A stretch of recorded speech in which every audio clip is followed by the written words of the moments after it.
केंद्र शासनाच्या स्वस्थ नारी सशक्त परिवार अभियानांतर्गत सांगली मिरज कुपवाड महानगरपालिकेमार्फत 17 सप्टेंबर 2025 ते 2 ऑक्टोबर 2025 या कालावधीत एकूण 12 आरोग्य शिबिरांचं आयोजन करण्यात आलं।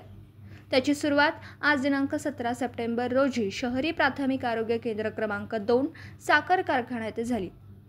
महाआरोग्य शिबिराचं उद्घाटन सांगली जिल्ह्याचे आमदार सुधीरदादा गाडगीळ यांच्या हस्ते करण्यात आलं।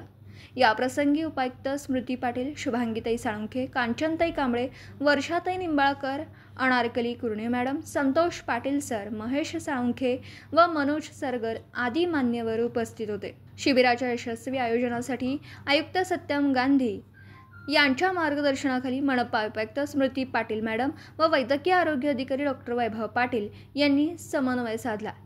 शिबिराचं नियोजन आरोग्य केंद्र प्रमुख डॉक्टर वैशाली पाटील, डॉक्टर संग्राम पाटील व त्यांच्या स्टाफने केलं।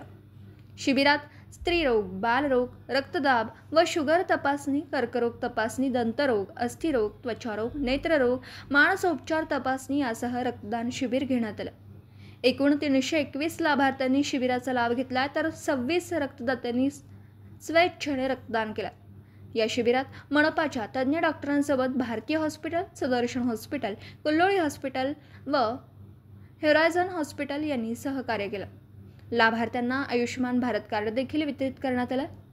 महिलांच्या आणि बालकांच्या आरोग्याची सर्वांगीण तपासणी होऊन समाजात आरोग्यदायी वातावरण निर्माण होणं हीच या शिबिरांची खरी जमेची बाजू आहे।